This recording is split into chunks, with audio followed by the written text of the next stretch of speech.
Hello, hello, and welcome back to Third Row Center. My name is Eric, and I'm so excited to be back with you, giving you brand new episodes of Third Row Center. Sadly, Jay will not be returning. Hopefully he'll come back and join us from time to time. But until then, I'm so excited to be providing you with a brand new format. I am gathering some of my great friends and colleagues to come to you and talk to you about some of the weird, funny, bizarre, horrific movies that the amazing world of cinema has to offer. So, without further ado, I'm so excited to be back with a brand new episode. So sit back, relax, and join me, Third Row Center.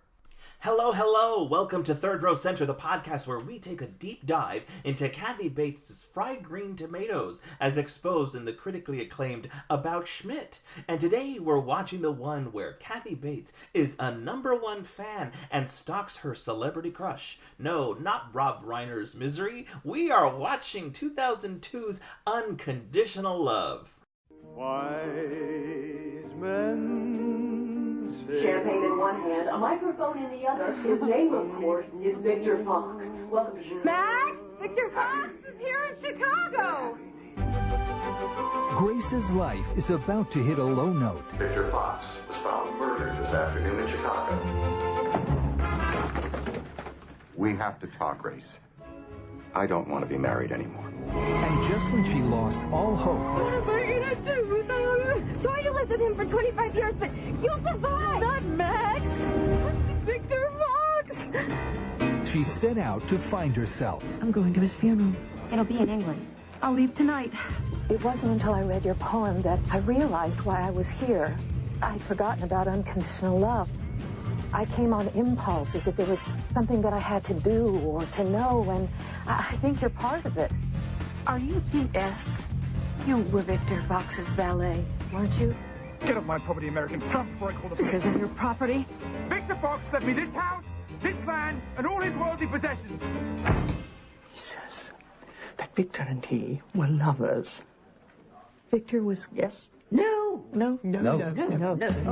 That's right. Welcome to Third Row Center, and today we're watching 2002's Unconditional Love, directed by P.J. Hogan, starring Kathy Bates, Rupert Everett, Meredith Eaton, Dan Aykroyd, and Jonathan Pryce, plus a slew of celebrity appearances. And I'm so excited today because I have my longtime friend, Shandi. Welcome aboard. Hi. Hello, everybody. I'm so excited to have you here.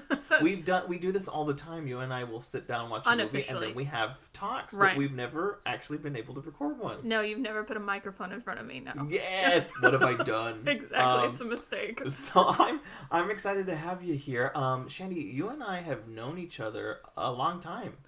Just a couple of years. What was it, like 2000... 2009? 2008? Yeah. That's when we graduated, right? Around there. Somewhere. Yeah. Well, we both taught in the same school district, and we both are first class teachers. Yes, we do, and we have bells to prove it. Heck yeah, we do. I was so not proud of that thing. My dad was like, here, I'll put it on a shelf, give it to me. Yeah. I still have it. So years before we ever ended up here in Austin, you were over in Dallas teaching, as was I, and now you're a pharmacist. Right? It's such a crazy world, and you're a PhD student, and it's crazy how life sends us to living a block away from each other. But what has stayed consistent is we have always talked about movies. Yes, most definitely. And you've taught me so much about them because of the 6 movies that you mentioned with Kathy Bates in the beginning, I know Fried Green Tomatoes, and now I know Unconditional Love. We've actually seen this movie before. Right, and I definitely had forgotten until that little sparkly suit showed up, and I was like, this seems vaguely familiar. And then Kathy Bates' first shot in the window, and I was like, no, I've definitely seen this.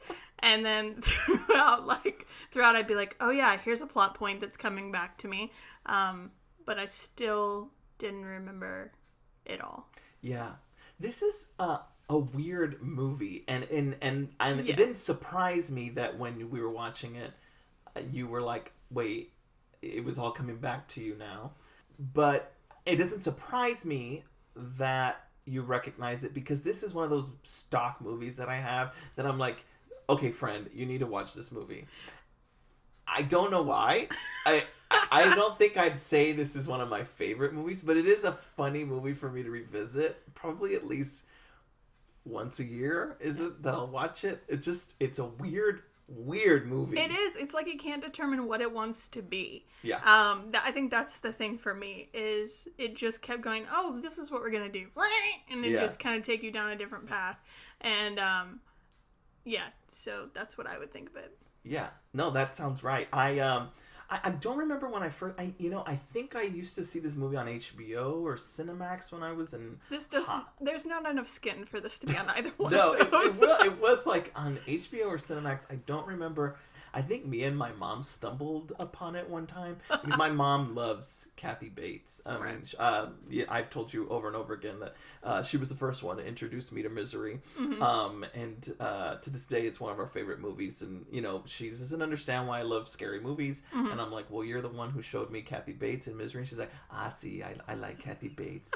Me gusta Kathy Bates. So, yeah, Kathy Bates is a big part of my growing up. But this movie was definitely one of those ones that I would see a lot on TV. Part of me wonders if it was on HBO or Cinemax simply because of the gay thought. You know what I mean? So it couldn't make mainstream. There was a gay actor. Hell no, put it on HBO. I'm sure it was ahead of its time. Or just maybe a little bit. it's a part of no time. That's what we're here for. This is what Third Row Center is all about. All right, so let's jump in, shall we? We shall. All right. We start off with an opening number. Yeah, I definitely wrote down, what year is this? Because what is this musical number and that damn jacket? Yeah, I don't know what this wants to be. Like you said, I think you made a really valid point.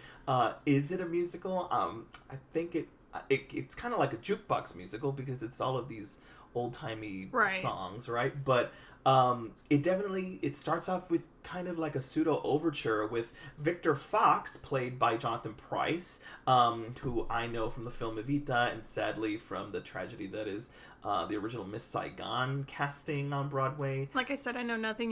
You're crossing out each of those for me. You have not made a connection there. Yeah. Unfortunately, Jonathan Pryce, he is a big name on Broadway as well. He did some not so great casting. He played a Asian in Miss Saigon many years ago. Way to go. And now we're wising up and we're like, that was wrong. Right. Well, speaking of representation and actually using people, I made a note, not even kidding, I've hung out with you way too long, that they had 3 different races in those dancers next to him. We had the African American, the Caucasian, and I believe someone else. I don't even want to put a label on it because I wasn't sure, but I was like, look at them being representative. That's great. Look at us. Look at you.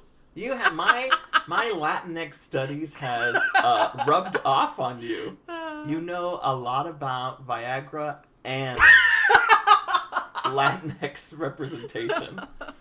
Not that those two things need to go together. But Jonathan Pryce might benefit. He might. That could be insulting. But we open up, and we're in Chicago, the Windy City, which is very foggy.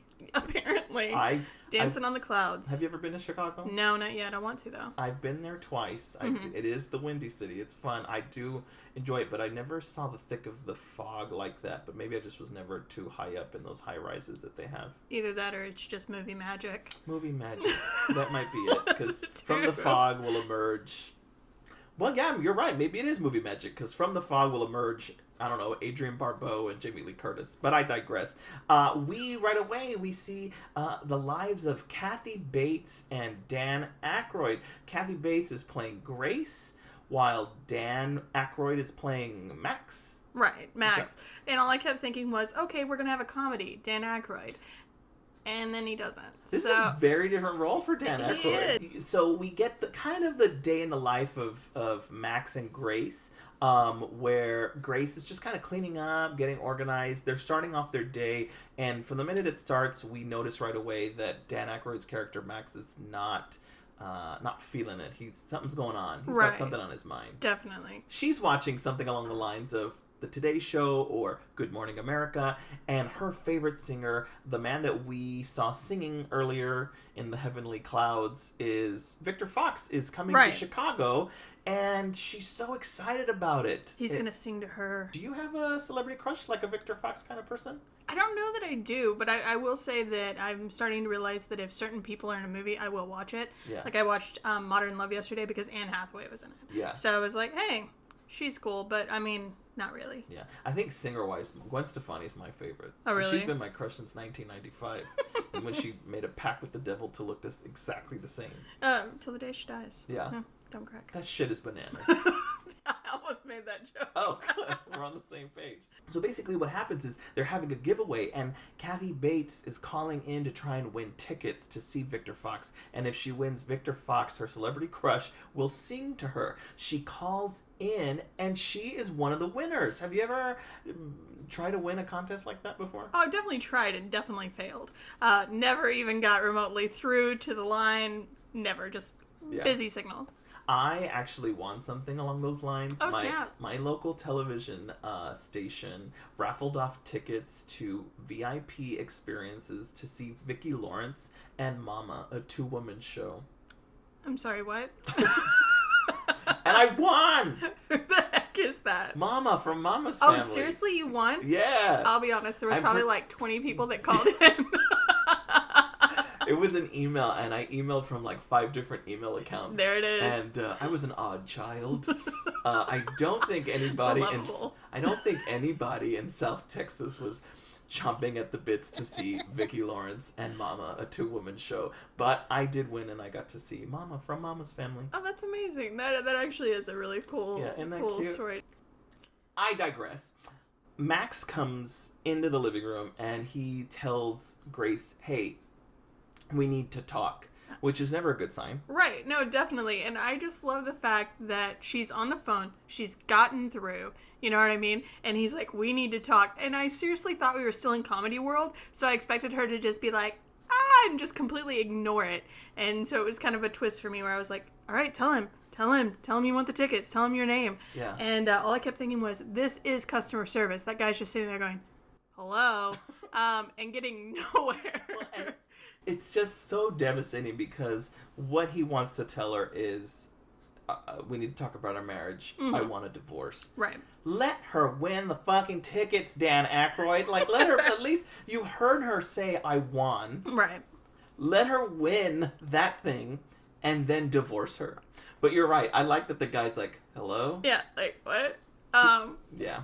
I also thought that, it says something about the fact that, like, she's winning these tickets to see her crush, this person that she loves so much, and she still manages to just be like, wait, my marriage?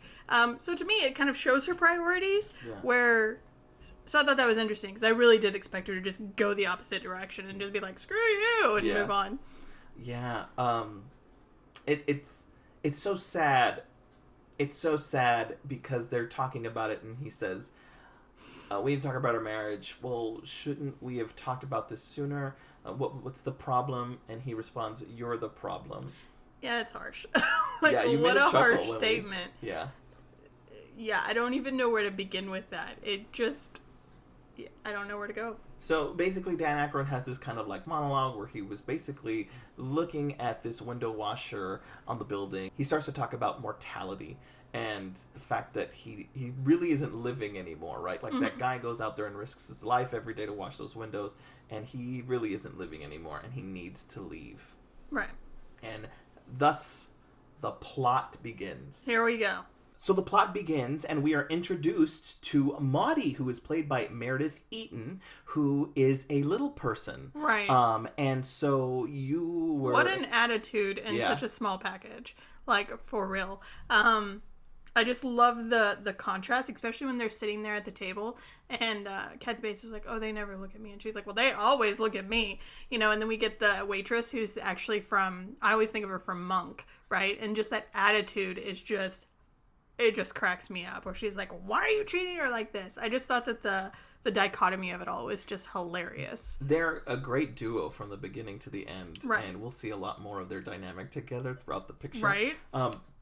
Yeah, what a tremendous force to be reckoned with. I just thought her performance in this is fantastic. Right. I mean, she just is so sassy and just such a little bitch, but at the same point in time is lovable. Yeah.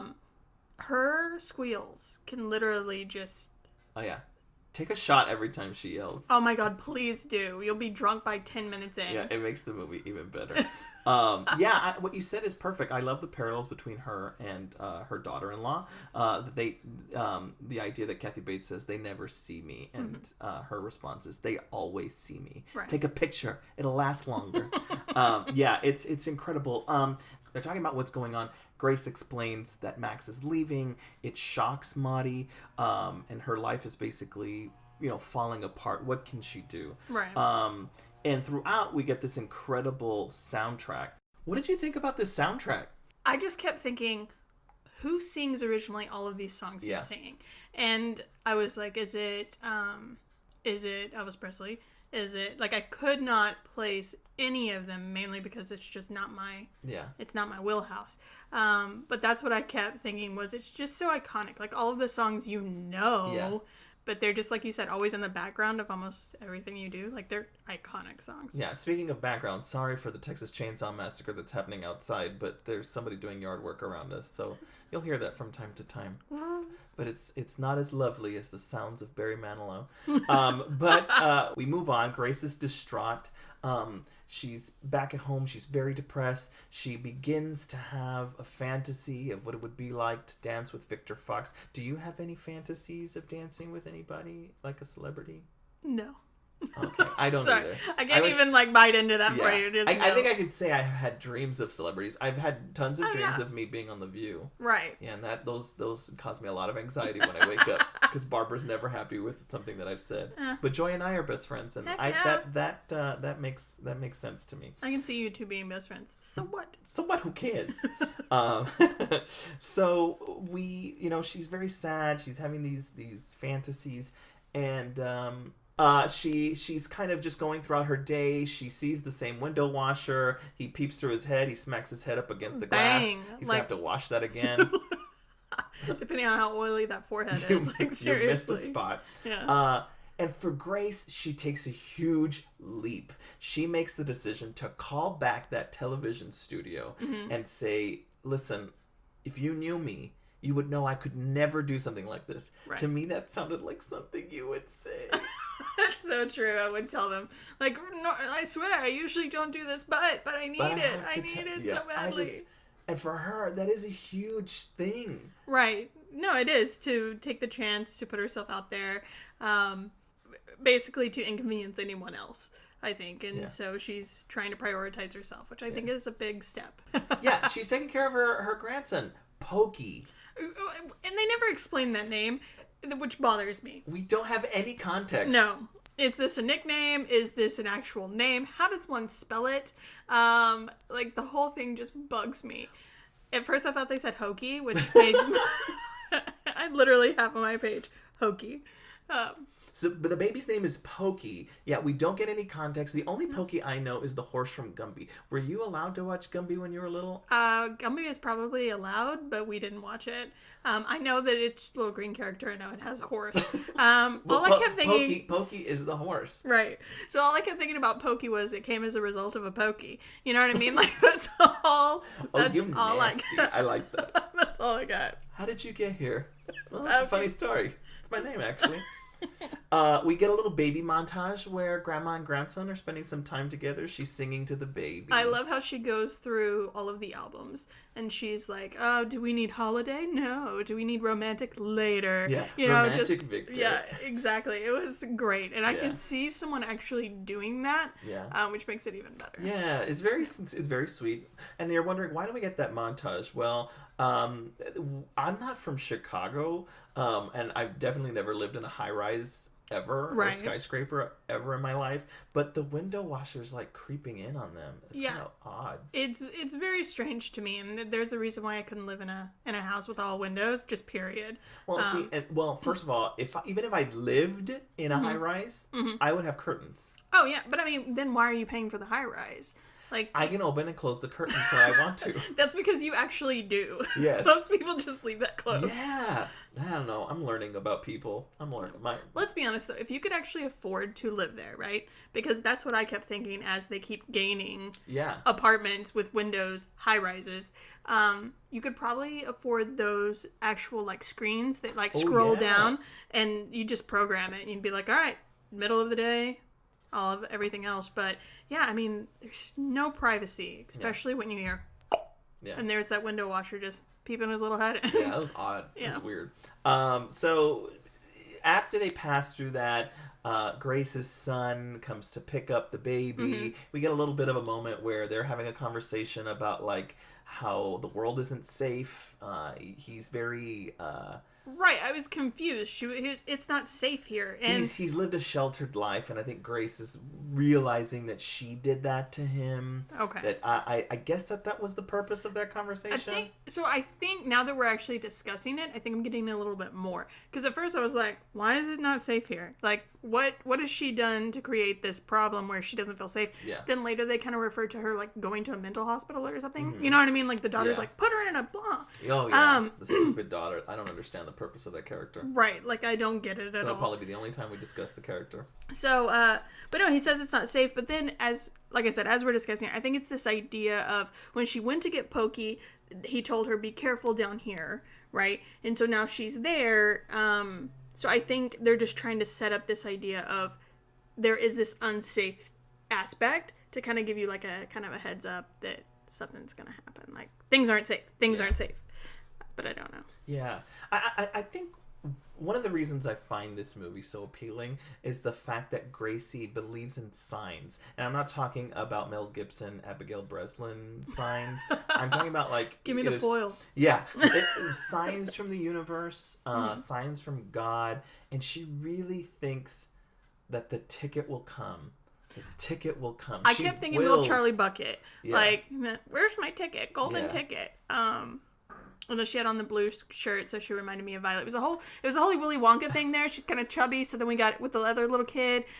It really was just a moment. She wills the ticket to come, and it does work out. What'd you think of Gracie's fashion? Speaking of the blue, will you dress like that when you're her age? Heck no. No? I thought about it for like a split second. And there's something about that pale blue that like she starts it with, and then we go to that blue.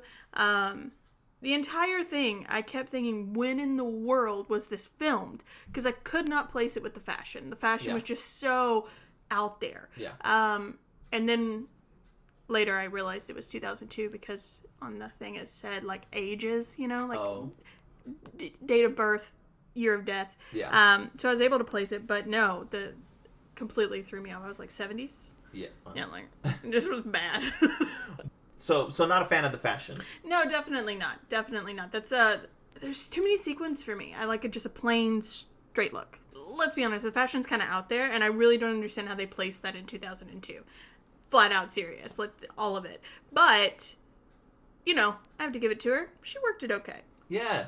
And so sadly, we see her and she has to give up, right? She's like, the ticket will not come. And I feel like that's something that all of us can relate to. You know, that feeling on Christmas morning of, I'm going to get the gift. I'm going to get the gift. That's how I felt like on my birthday, which is Christmas Eve, and Christmas Day on my 16th birthday, I was going to get a car. I didn't get a car. You know, and I kept thinking, that's what's going to happen. And so I feel like we all have that moment where we can just look at it and be like, we've been there, sister. But so she's at the sink. She's taken off the makeup, and the door, right? Here it is, the moment. And what I love is the freaking doorman. Because if you watch him in the background, he's like, here you go, and he gives it to her. And then he kind of takes this moment, and you see him go, huh? Like, all of her makeup is just, like, pulled on the side of her face, and he looks at her, and he goes, what? And then she looks back at him, and he smiles real big, and then she closes the door in his face. But it cracked me up because... completely, again, customer service, where he's just like, what the fuck is wrong with this lady? Oh, she's looking at me, smile real big. So it just cracked me up. It cracked me up.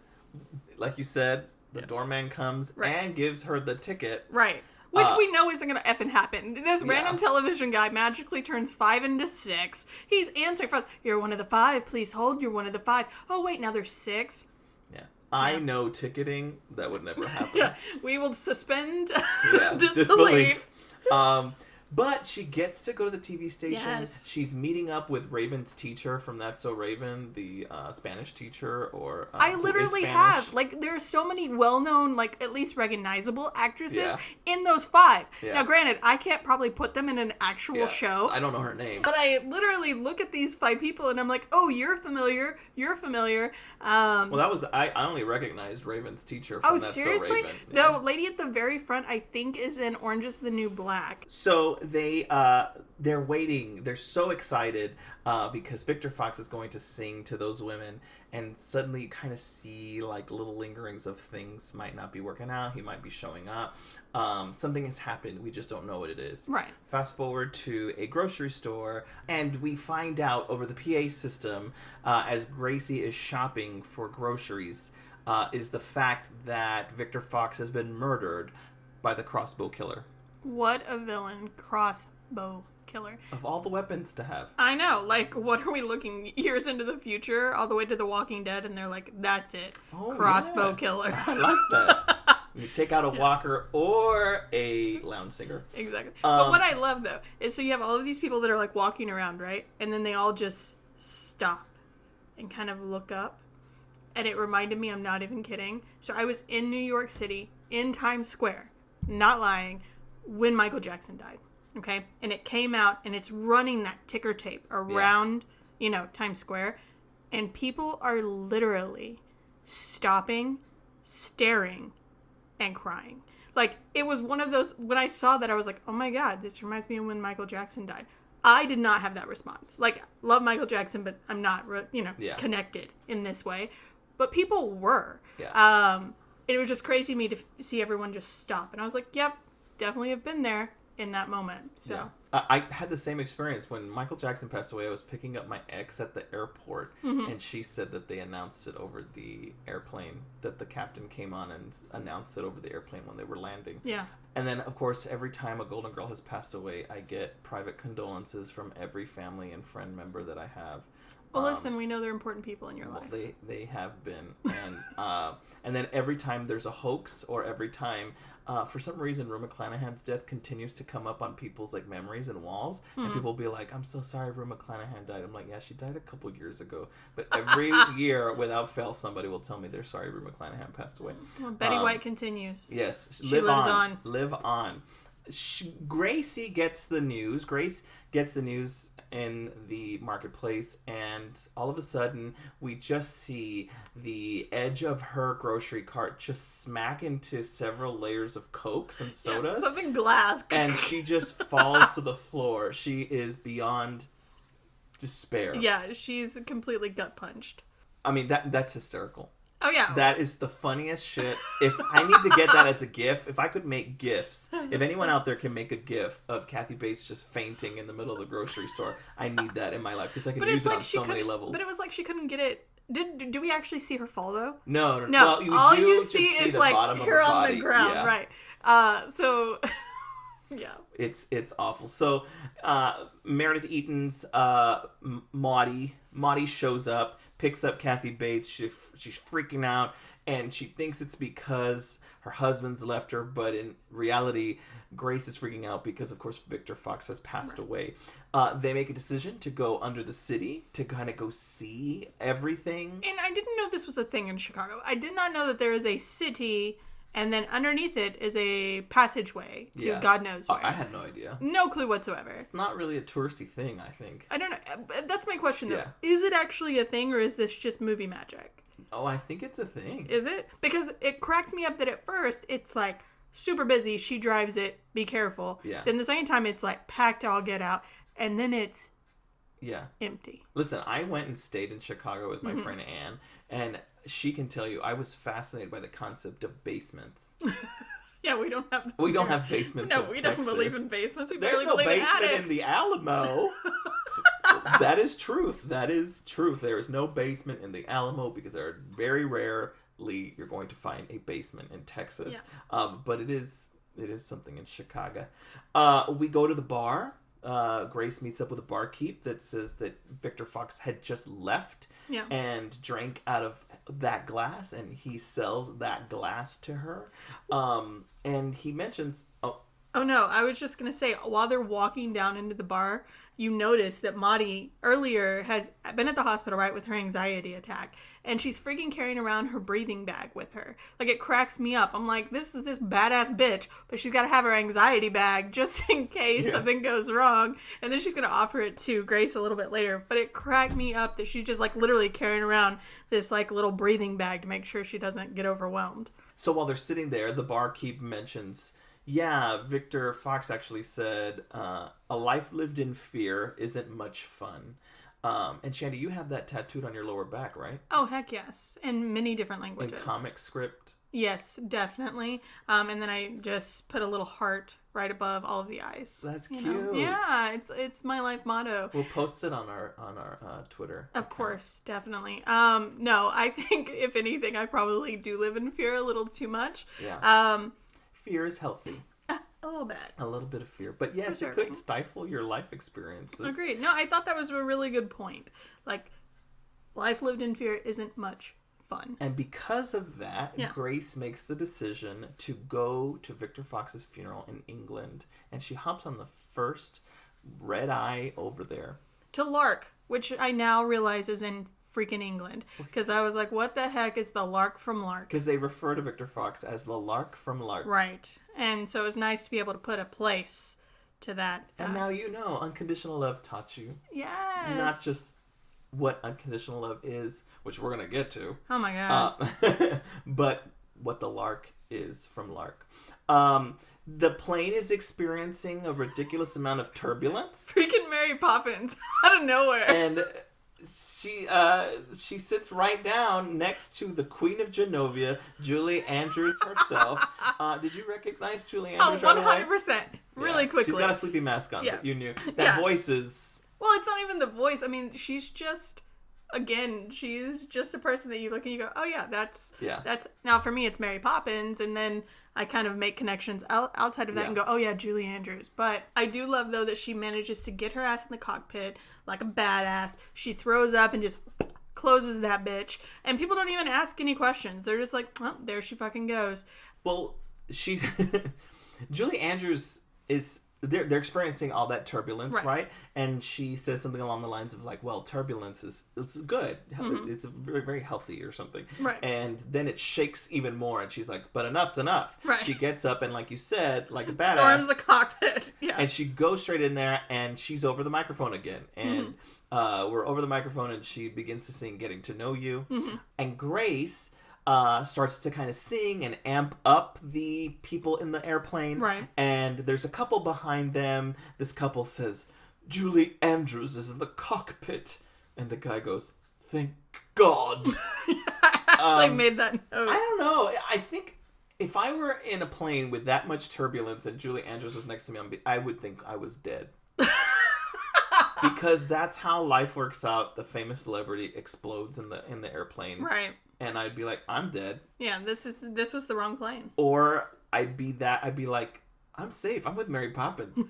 Like she gonna umbrella my ass out of here. Like, just plain and simple. Exactly. Grab a kite. Let's go. Let's go fly a kite. Or do you have a parachute? Yeah. Be like, take down your damn suitcase. Open that bitch. We got how much shit in here?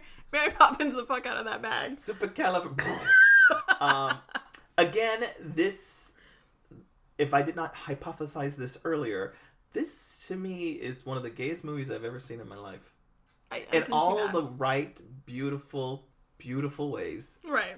When you have Julie Andrews make several appearances. Right. In this Not film. Just one. Because she'll be back. Two. Yeah. We'll Mary Poppins returns. The original returns. Yes. She is in England. She is on a train. And on that train, she is reading through some of the obituaries, some of the condolence letters. And we see one that says, never forget, never regret, the gift from above, unconditional love. Shandi, that's your neck tattoo. Yes, of course. I mean, I'm all about tattoos, apparently, especially from this movie. And, no, I really thought that was a great... That is a pretty... Yeah. I feel like when they take a quote in this, they hammer it. Oh, yeah. But they're good ones. Yeah. You know, there are other things where I'm like, was this a good decision? But these, I feel like they're good. Never forget, never regret the gift from above. Unconditional love. The movie could have ended right there. No, it couldn't. There's still like an hour and a half left of this movie. Again, we're sitting there going, okay, here's the point.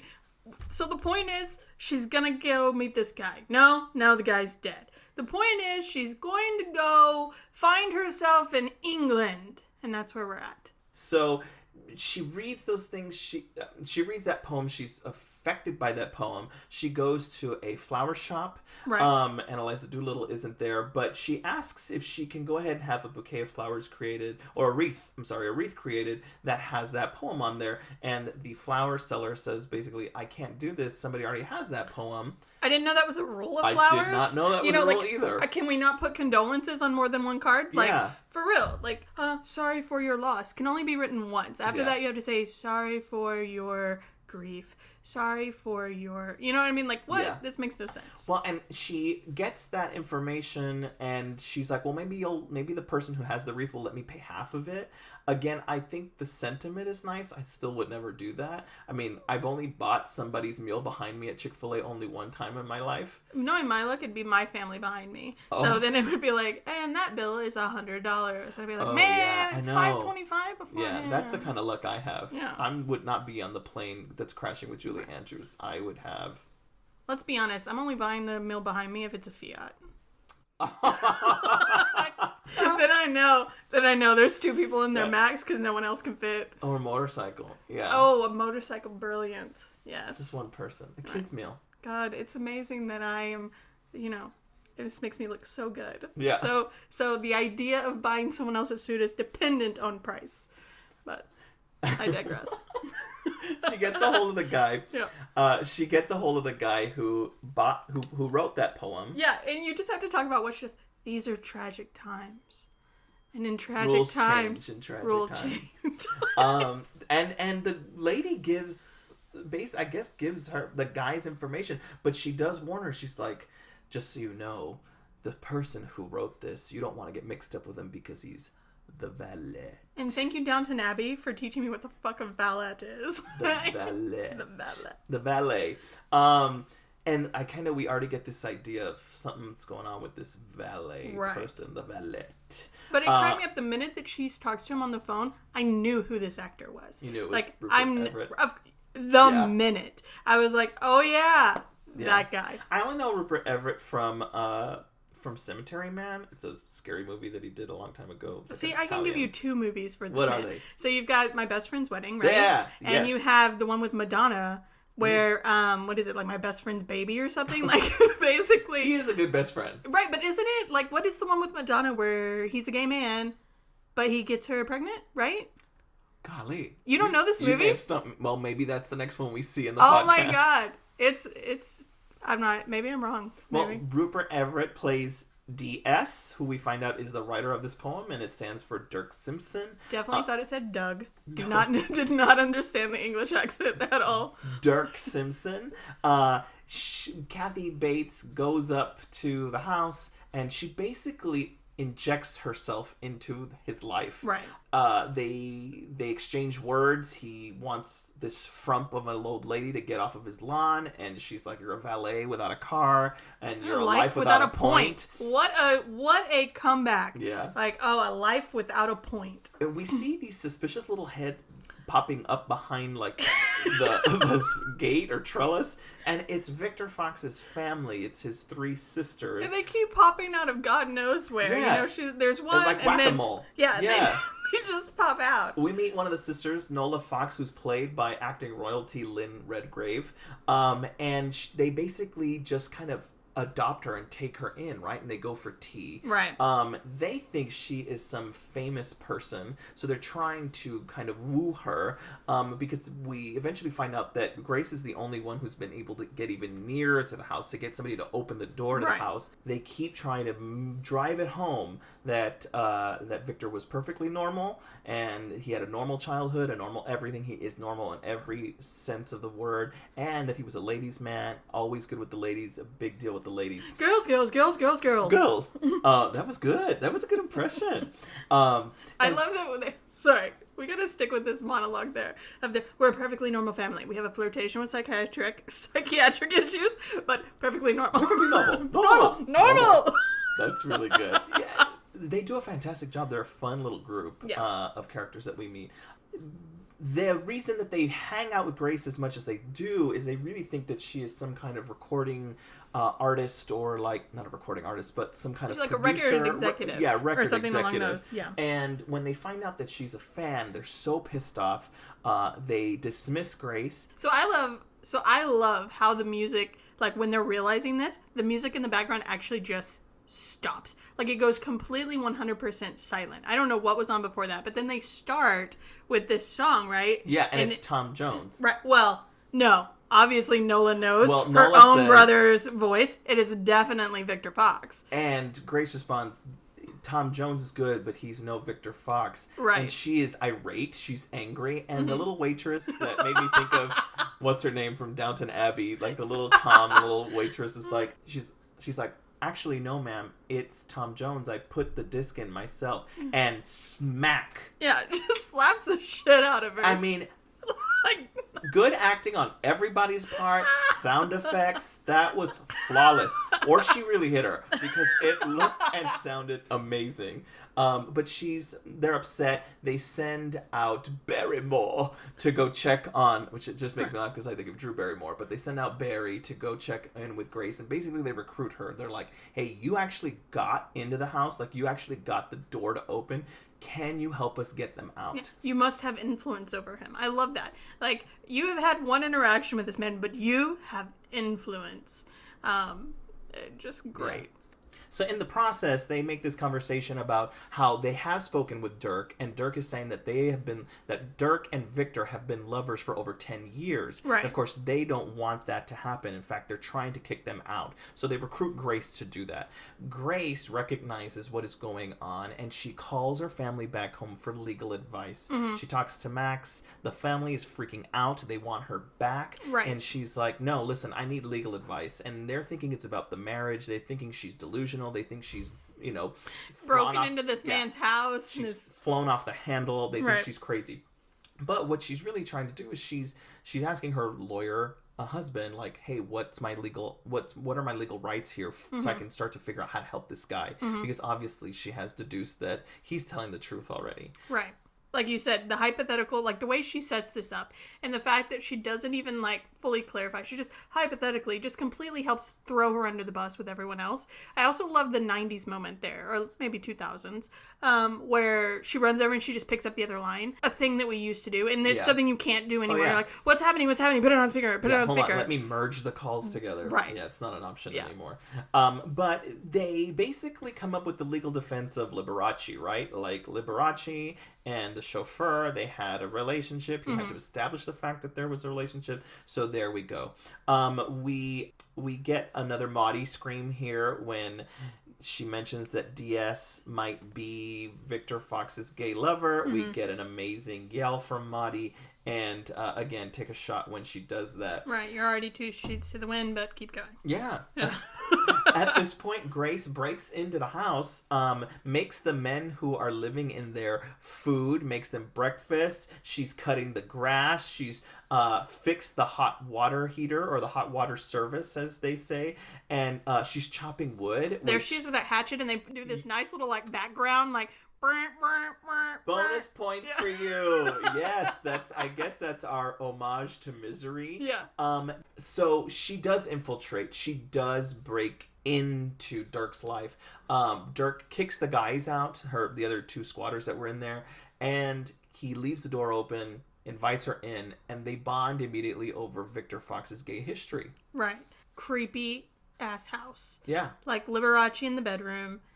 But throughout the rest of it, thank Mommy God Fox, he clarifies it. Yeah, Mommy Fox had some issues. Yeah, and then those dolls that he brings over, and they've just got like these blank mouths. Yeah. I was like, I feel like you need to give an explanation before you show me the blank mouth. And they really do bond. They have a conversation after they kind of revisit the house and what's going on. So they both believe in each other now. I think they're both kind of ready to like trust each other a little bit more. And he talks about how they met and how they became lovers. And he says that he was a wonderful man, but he was never faithful. And he offers this up. He says, Victor used to tell Dirk, I have sex with other men, but I sleep with you. To which Grace responds, unconditional love. This is not a lesson in unconditional love. This is not. This is a lesson in unconditional masochism. Like, just what in the world is happening here? And he actually says that, like, this is masochism. Yeah. But I just couldn't believe, like, unconditional love. I also love that earlier she actually said, I have unconditional love for so many people. My husband once. Like this entire movie. It does not. And I'll come to her defense, and I'll come to the movie's defense, because that's what we do here on Third Row Center. I defend these awful movies. But she says unconditional love, right, is she had forgotten about it until she read the poem. When he says that about all of his lovers and the infidelity, is that she says unconditional love is so much more because there's a rule on it. You don't have to love me back. And that is a really good point. And it does mean that, like, he loves him unconditionally, right? Like, so Rupert Everett loves Victor Fox. Dirk loves Victor Fox unconditionally, even though he keeps effing it up. But I don't want to take away from what you're saying. It's still jacked up. Oh, yeah, 100%. It's not right. Yeah. This is not something to celebrate. Him treating you like shit. Yeah. So they figure it out. They realize that they are kindred spirits. They both have a kind of fantasy where they're dancing with Victor Fox, and they get to have final words with him. They're like, you hurt me. You know, he basically does say the same thing. I slept with other people. I mean, I cheated on you, but I slept with you. I was yours. I was with you. Right. Grace gets to say, you know, I loved you. And he's like, I love you too. She goes, oh, Victor, you were gay. And he's like, oh yes, there was that. But they get to have their final words, and basically they form an alliance. And Dirk and Grace make a decision that they're going to go back to the States. They're going to prove who Victor Fox really was, get their vengeance on the sisters Fox, and that they are going to hunt down the crossbow killer. They need to matter. Their existence means something. So they head back to Chicago. We see them fly, we see them land, and we get glimpses of the funeral. It's a big to-do. It looks like a funeral fit for royals. Literally, the royals are there. Yeah, and including Julie Andrews. Obviously, she was coming over to England for the very same reason. She's a dame, right? Dame Julie Andrews. And we find out that we actually get to see that Dirk and Grace were able to swap out what Victor was going to wear in his casket. Of course, nobody knows what's going to happen. When they open the casket, Nola sees that he is dressed in his mother's pink frilly robe and princess tiara. And I just love it. I love the fact that, one, when they originally tried to sneak out of the house to go have a drink, I expected to see Rupert Everett in this, so I'm glad that it made a reappearance. But two, I just love the fact that it's their little, like, F you, you know what I mean? You want to pretend that this isn't the man he is, but we're going to prove it. But that scream, Nola's scream, it just cracked me up. Yes, it was a yell, and then they repeat it, and they repeat it. And again, if you'll just take a shot every time somebody yells in this thing, you will be trashed. Well, and it's so good because instantly the paparazzi come storming the casket. It's all over national TV, and Julie Andrews again has had quite enough of this. And she gets up on the podium and she begins to sing Getting to Know You Again, except this time it doesn't have the rousing good feeling that the original one did. In fact, she punches a photographer. Exactly. Which is, again, incredible to see the amount of violence in this film. We get back and Gracie goes to her apartment. It's been wiped out. Max has sold everything. They are alone. When they make a decision, they say, let's go ahead and take a night to rest, and then we'll start to figure out how we're going to find the killer. When they take that night of rest, Maudie shows up in the morning. She's obviously kind of taking care of the plants in the house, because there's absolutely nothing there but plants and a bed. When Maudie goes in there, she sees that Grace is in bed with a young, handsome man. He's got his arm thrown all over, all seductive-like. He has a dream that he saw a little person and that he was sleeping with his mother. Yeah, and she waits a whole 30 seconds to start screaming. Yeah. That's the thing that cracks me up, is we see her, runs away, waits for him to have this realization, talk about it completely. Yeah. And then she screams like a mother. That's shot number 52. She thinks that Dirk is a gigolo, and she's like, oh my god. She's like, can I try him? And then and she's hiding in a closet. Yeah. Why have we put this little girl in a closet? Yeah. Oh, just for the visual gag. So Maudie is freaking out because she thinks that Gracie brought home a gigolo. She wants to try him. But then she's like, no, Dirk is gay. And she's like, you know what? Accept it. If you want to love a gay British man, then do it. Like, younger. Young gay British man, then that's your prerogative. I like how Maudie is very accepting and is like, Grace, you know what? Bye, Dan Aykroyd. Like, this is your life now. Accept this. Yeah. And they're like, no. Dirk was in love with Victor Fox. We want to find the crossbow killer and bring him to justice. I love how they were coming to find her anyway, right? So Yeah. they actually say, like, actually, we need to talk to you. We need a gun. What? Why does Maudie have a gun? And she's like, you mean this? And then she does, yeah, with her amazing and then yell. she starts running with it. And then she's like swinging it around. I'm like, this is the last person we want to have a gun. This is not the picture of gun safety that we need. So they make a decision that the three of them have become a trio and they are going to hunt down the crossbow killer. What is this movie that they're referring to? They referred to it twice. Have you actually seen it? Yes. Okay, see, I have no clue what they're talking about. So Thank you for bringing this up because this is exactly why we do the podcast. They go down in under the city and they ask Maudie, why is she dressed in a little red raincoat? And she talks about the fact that if you've ever seen the movie Don't Look Now, Maudie actually dressed in a little red raincoat, and they ask her, why are you dressed in that little red raincoat? And she brings up the film Don't Look Now. Any horror buff knows the film Don't Look Now. It is about this man who's searching for his daughter, and he continues to see her throughout the city, and she is wearing a little red raincoat. And so she brings up the fact that it's an offensive movie toward little people, but it does teach people to never fuck with a little person wearing a red raincoat. So as they're searching through there, that's why it's so funny, because the director actually did a great job of paying homage and nodding to that film, because when they are searching for the crossbow killer, they realize that the police are there, and so they're like, oh my god, we got to come up with a story, because they're going to think we're vigilantes, and they're going to come after us, and they're going to book us, right? Right. So in that process, she's like, quick, Maudie's like, Dirk, kiss Grace, and that way they'll just think you're a couple necking. And he's like, no, I'm not doing that. She goes, fine, well then kiss me. And he's like, I'm not doing that. And she punches him in the balls. He lifts her up, and because they're trying to kiss, but he's also in pain. And in the process, the police see this man being attacked by a little person in a red raincoat. And then he says, have you seen Don't Look Now? The police officer's like, have you ever seen the movie Don't Look Now? It is so damn funny. Like, it is, they took care of that scene so well. It had us rolling. I mean, we were laughing so hard because then they confront them and they're like, hey, what are you doing here? And they're like, I'm here with my boyfriend and we're necking. Mm-hmm. And Grace makes a noise and they pan over to her and they're like, what are you doing here? She goes, I'm watching them. Yeah, it's so creepy. It is. I'm telling you, there are some gems in this movie. Oh, I will give you that. There are definitely moments where we all crack up. And then there are other moments where you're like, what the hell just happened? Yeah. They get picked up. They are arrested. She does get a misdemeanor for having a concealed weapon. But they let them go because it's their first offense. Right. And I'm confused as to, there's this underground that people are allowed in, and someone dies there, and now it's empty. Empty, and now they're arrested because they're there. It's a very confusing time for me. And it just seems like that, again, I'm sure this is what this is, but a lot of homeless people are living there.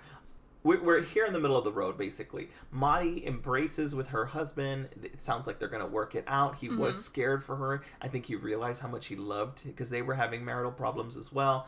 And I think that he realizes, I'm going to stay with her. I'm going to be with her. Right. Whereas Dan Aykroyd's character, they do make the decision that they are going to have a conversation about their relationship. They go to lunch with Dirk. So it's the three of them together. And Dan Aykroyd's character, Max, is like, you know what? I realized I missed you. I realized I need you. Like, I was talking about not living, and look what you did. I did nothing, and I want you back. And he's like, Dirk, I'm going to fight you for her. And something clicks for Grace and is like, look, he loves me. Like, I need to be with him. And it looks like Maudie's going to have her happily ever after, and Grace is going to go back to the life that she already had. Whereas Dirk is kind of stuck there, but he's also making a realization to something. He has figured out why the crossbow killer came after Victor, but we don't delve into it because Grace has to go with Max. Right. And it looks like that's kind of going to wrap up this false ending. Right. When Grace and Max return home, it does look optimistic. Right. He is like, I missed you. And she's like, he's like, let's do some things. And Grace is like, yeah, you know what I've always wanted to do? I want to sing. And he goes, yeah, go ahead, sing. I just love it when he tells her, he's like, I found it so annoying when you did it, but I missed it. Yeah, when it was gone. And I just, it's such a, again, he's just not a character that you really 100% like. No. Like, you're just like, I'm okay if you leave him. Like, I wish there's a part of you that's like, find the way to just be like, I don't need him. Yeah. And that's what you want. And they're basically going back again. They're going right back to where they started because she's like, but I do want to sing. And he's like, well, shouldn't you have experimented with that when you were younger? And early in the film, she talks about, like, I wanted to be a singer, but Max said it wasn't realistic. Exactly. And so he's like, well, shouldn't you have done that a long time ago? Yeah, she wanted to, but you didn't let her. Right. And it just seems like they're going to go right back. I mean, it literally is. So you want everything to be the same? And he's like, Similar, but different. And I just don't like him. Yeah, I don't blame you. Yeah, and I think he does a great job playing that role. Not definitely. Likable. Yeah. So Grace and Maudie are having a conversation again. Maudie's like, look, we got our we got our happy ever afters. Like, let's just leave it alone. But Grace is like, wait, but why did the crossbow killer kill Victor? Like, what was the reason? And I get why we need this guy singing in the shower to be able to come to this realization. I do not understand why we need a glass shower to do it. Like, well, I don't understand. Like, why a glass shower? Wouldn't a just completely 100% fogged or even a shower curtain that's a little shorter for, like, whatever. We could have done anything, but we do not need us to be constantly being like, oh, God, how bad is this going to get? Sex sells. Yeah, I guess. Sex sells, this movie that no one has heard about. Exactly. Maybe if they had more nudity, people would be talking about this one. But so he's singing in the shower, right, and it dawns on them it's singing. Right. The reason Victor Fox was killed was because he was singing in the underground, the tunnels, wherever we are. So they realize they need to go down there because Dirk is down there searching for the killer by himself. They kind of know he's there, yes. Like, I don't know that there's actually a conversation, but they know. Yeah. They know he's going to be down there. So he's decked out in the blue glittery suit. Which is by far my favorite of the suits. Oh, okay. I'm not a huge fan of the white one in the beginning, but the blue one's pretty amazing. So they are down there. They go down there, and they do find that Dirk is down there in his blue suit and the boombox blasting music. Which is by far, like, the best thing ever. Like, all of these people are dying because they're singing, and he's like, no, I'm pretty sure it's singing. Yeah. But I'm not positive. Yeah. So here's what I'm going to do. I'm going to dress in his garb that he wore the day of. I'm going to bring a boombox that is singing his song. I want to make sure this is Victor Fox, his song. And we're gonna pull him out, and we're gonna drag this mother effer out.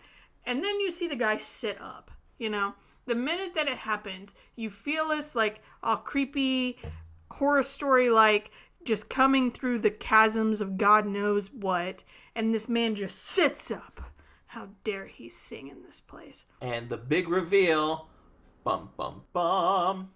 Window washer. It's the window washer. I mean, it has to be, right? Because who else is there? We've introduced no one else except this person that has started this entire thing. His presence leads Dan Aykroyd to be so dumbfounded, So we have the window washer there. Then he bangs his head. I mean, he's just constantly a presence. It's the best way to handle this. I wish we could have a series of outtakes where they remove the mask and it's Nola, the sister, or like alternate endings, or they remove the mask and it's Julie Andrews.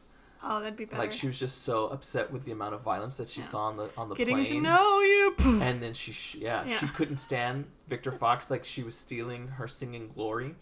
Basically, the crossbow killer reveals that he can't stand singing because it makes it so... he thinks of his mother. It makes him so sad. And he just wants people to stop singing. It drives him crazy. Right, because he can't handle the sadness. He can't handle the sadness of it all.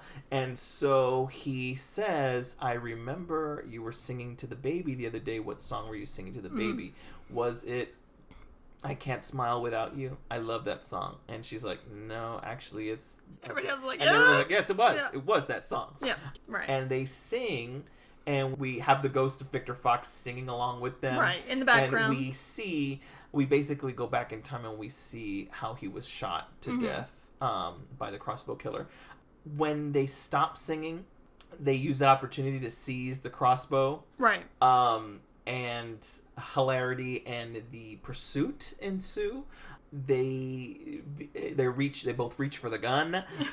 They all reach for the crossbow. Oh my gosh, the minute that, so the gun flies away, right? She picks up the gun. Maddie grabs the gun goes off, and physics, she goes flying. She goes flying in the opposite direction. They begin to run away. The three of them running away. They're such a funny trio because he's so tall, she's kind of shorter, right. And then of course Gracie. I mean, they're all running around. It's just a funny image to see them running. They are going towards a drawbridge, right? Which came out of, so again, the continuity is just so much. Where we're underground now, we're on a drawbridge. Yeah. High in the sky. I don't know. Maybe this makes sense to Chicagoans. Yeah. Chicagoans? Where are we in Chicago? Right. Maybe it makes sense to them, but we are at a drawbridge, and wouldn't you know it, the drawbridge is on its way up. Right.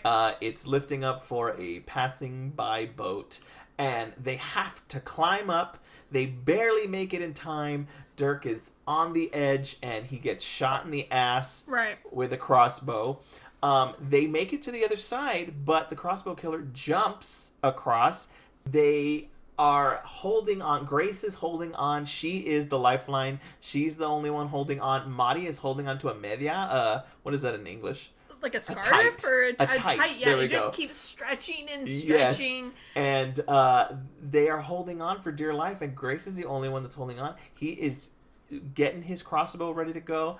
You have that great moment where like it comes over the top, like he gets that window washer, dunk, yes, over the top to get a good grip. And Maddie is like, "That's it, mister. I'm calling the police." And her phone, she cannot get signal. It's been a running gag for a little bit now that she couldn't get signal. And she says, "Stupid piece of shit," and she chunks it at him, knocks him in the head, and he goes falling to his death. I think death, because he went right, exactly. Okay. You've got the drawbridge is closing, and you get that one good exhale, which in any movie tells us death. Yeah. Well, listen, this is one of my favorite things about movies. I love it because I think I do the same thing. When the thing that you're using to save your life doesn't work, like a gun. I love when scary movies they'll be shooting and they run out of bullets and they throw the gun. Right. Yeah. You have what else? There's nothing else. But the fact that she has her cell phone and she's like, and it's an old flip phone, so we all have been through that where you're like, stupid piece of shit, and she just throws it, and that's what saves her. Yeah. They survive, and that's our kind of our immediate ending, but we do get an extended scene. We do see that the trio is invited to Sally, Jesse, Raphael. Which, as you know, I was like, huh? Oh, I knew who that was. Me and my brother used to watch Sally, Jesse, Raphael when we would get home from school. We only got 3 stations. Okay. 9, 12, and 32, I think. I don't know. And it only really came in occasionally. Yeah. One of my favorite memes is the Sally, Jesse, Raphael, and she has her red glasses. But then it's Sally, Jesse, Donatello, and she has purple glasses. And Sally, Again, Jesse, another show I wasn't allowed to watch. Because the violence in Ninja Turtles. Well, when you have so many siblings, we just mimic, and so karate. You were not fans of Heroes in a Half Shell? No, we were. My mom wasn't. Oh, okay. She was like, please don't let them kill each other again. Well, we get a happy ending. Maddie is back with her husband, and she's the new spokesperson for Sprint PCS. It's a great moment where she starts talking, And Sally Jesse Raphael gets that good, like, look back at the camera like, what the fuck is this bitch doing? Yeah, she just steals the show and is a live commercial. And Dirk basically gets the sisters to donate the house to him. It's going to be a gay This is all about public image anyway, right? That's been the whole thing the whole time. They were invited to Sally Jesse Raphael. They are in the studio audience, and he says that the sisters have donated it basically as a hostel for gay youth. Right. And they're like, oh my God, do you have any words to say? And Nola's like, we love gay youth. And then there's Grace. What is there to say to Grace? And what is there left to do? And wouldn't you know it, Max is in the studio audience. He stands up. He goes, I have something I'd like. He's like, I would love if Grace sang for us. Because it is Grace's singing that saves the day. It is the thing that they realize that gets him to stop. And Grace is accompanied by Barry Manilow. Right. Another cameo. Cameo times 20. And they all sing happily in the studio audience. Everybody's up. And it's the song that she singing. sung Yeah. to keep him from shooting them. Save their lives. Yeah. And wouldn't you know it, the ghostly image of Victor Fox is watching them happily. He's walking down the aisle, and then he just does a little... That's show business, baby! Yeah. Like, just a little kapa. And that's the end of the picture. So there was. Yeah. So I feel like you missed a prime opportunity, by the way. What? We did not talk about... So, it breaks, the boombox is broken, and he scoots down, and when he stands up, he's so scared that he drops his gun down his pants, and then we get this wonderful scene of him... He's trying to take the pistol out of his crotch. And everyone thinks he's taking his pistol out of his crotch. And it's stuck, and it looks like he's jerking off. Yes. Oh my God, that's hysterical. It's hilarious. That and it got no Oscar recognition. I would love to see you know what, Rotten Tomatoes. What's the score on this? That's a good question. I bet you... Okay, so here's where I'm going to put it. I'm going to put it at 40%. Oh, that's high. Oh, you think it's high? I don't even know what its rating would be. But let's find out. I like it. Click. And the score is? So, in my defense, because you're right, it was high. Oh, okay. I was thinking audience score. I wasn't thinking critic score. So what was the critic score? Critic score on the tomato meter is a whopping 14%. Oh, wow. Yeah. And audience score was 67. So if you're going to see it, people then, like me like the movie. And this is my favorite review. Part fantasy, part mystery, part woman's melodrama, part musical, but not satisfying on any of those levels.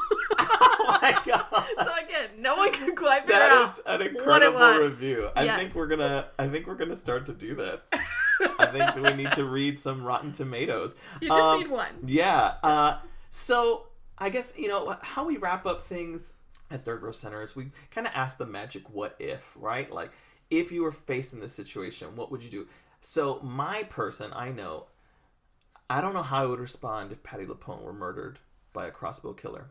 First of all, I think somehow that bow would be deflected by her sheer energy and magic.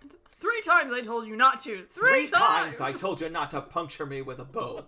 But I think that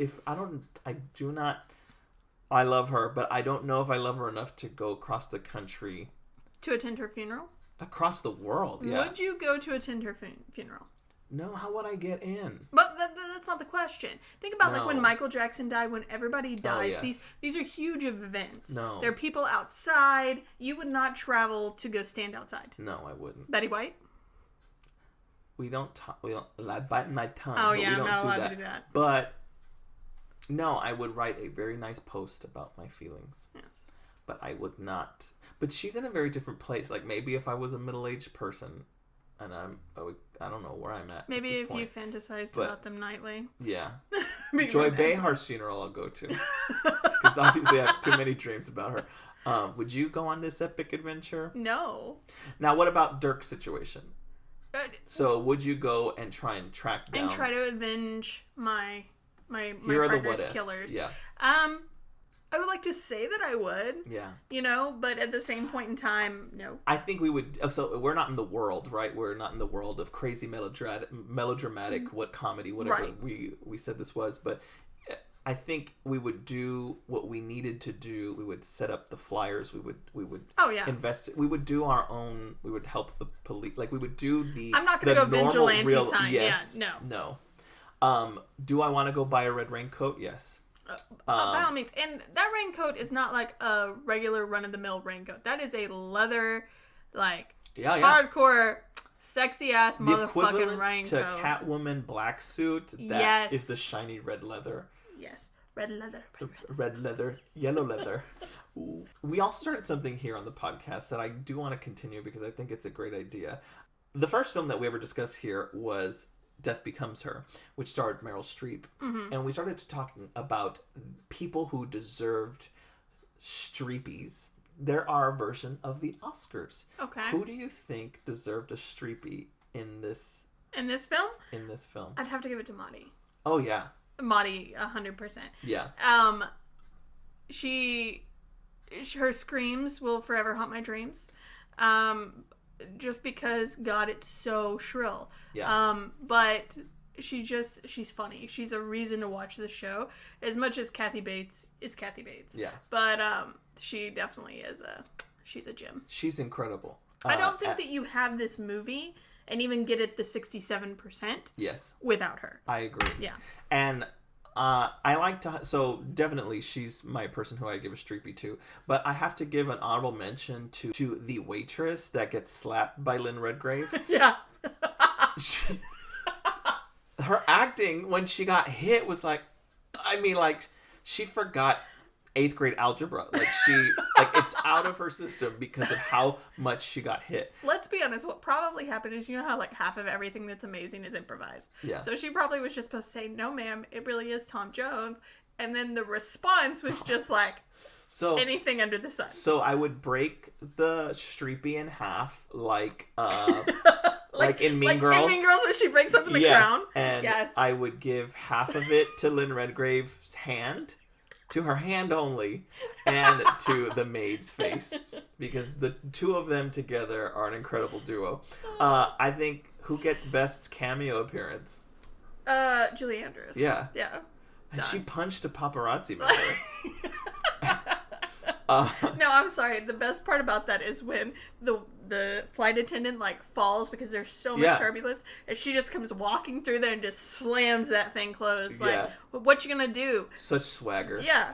I got this. I will give points to Sally Jesse Raphael for looking adoringly at Dirk, even though she has to know she's barking up the wrong tree. She didn't care. She's like, maybe he is a male gigolo, like Maudie said. Those are our Streepy winners for this episode. Maudie, the maid, and the hand. Maudie, maid, and the hand. Yes, I like that.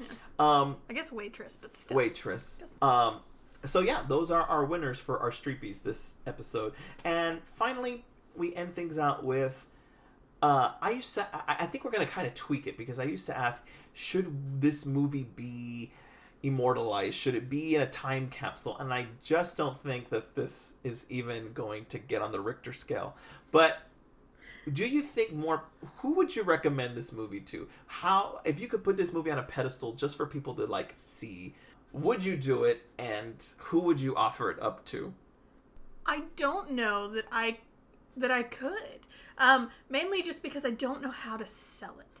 Like, usually mine are very much like you need to watch this because of blank. With that said, if it was on TV, let's just say that we turned on the TV and it was playing, I would definitely be like, oh my God, have a seat. You're not going to believe this shit. Like, just, have a seat. Let's see what goes on. But I can't think of anyone in my life that would appreciate it. Yeah. Not in the way that they should. Like, had you not seen it, I would have been like, you're going to love this. Sit down, everything. But I just don't know anyone that would appreciate it the way that it should be. This is one of those movies that you watch. This is... Intoxicated? Yes. And it is in some way, fashion, form. It's an epic Netflix find, I would think. If it were on Netflix, you would be like, what is this? Right. And you would watch it all the way through. If you can get past... if you can just get past the breaking up and just get straight into the the absurdity of what's going on, you cannot look away anymore. I would agree. So I think it's one of those things, like if you're on a Saturday night and you're just chilling at the house and you're like, I don't want to think. This movie doesn't ask you to think. Right. I actually think that, like you said, it's if you can get there, right? So I think that most people are going to have a hard time getting to Kathy Bates. But I also think that it does have something for a lot of different people. But it just has moments where if they're not careful, they just kind of get like, where is this going? Yeah. But I did enjoy it. I did. I think it's worth it just to get to Maudie hitting the man with the cell phone. Yeah. Well, I want to thank you so much for joining me, Third Row Center. It was so good. I hope you had a good time watching. Oh, no. I had a good time watching. I also love that you're able to take a movie and explain to me why it works, right? So I was sitting there going, Unconditional Love, how did that even, how does that become the name of this movie? Yeah. And while we talk about it, I'm like, okay, that makes sense now. I'm starting to understand why that is a running theme, or how the fear aspect of everything and the mortality and the fear actually becomes this running theme. Whereas when it first started, I was like, why are we talking about mortality? So I appreciate that. I had a good time. Well, thank you. I hope that you'll come back and watch something else. I think I will. There are plenty of movies that I have not seen. can and force you to watch. Yeah, there are mainstream movies that you have not seen. You introduced me recently within the last year. I have seen Gremlins. Yes. 1 and 2. Yes. I have seen. You saw Halloween. You don't see Halloween, scary the movies. original. I do not. I do not. You saw Halloween. I cannot take them. So that means you'll have to come back. Right. That's gonna happen. Yeah, again, I want to thank you so much for joining me. And I think it's really important that we always remember to never forget, never regret the gift from above. Unconditional love. You see, I feel sad when you're sad. Oh, I feel glad when you're glad. Oh, if you only knew what I'm going through, I just can't smile without you. Hello. Thank you so much for joining us, Third Row Center. If you like what you heard, don't forget to subscribe to us on iTunes, rate and review, spell out Third Row Center, and follow us on Twitter for more exciting things to come. Also, feel free to suggest some movies for us to watch. Till then, we'll see you next time, Third Row Center. Take it away, Kathy.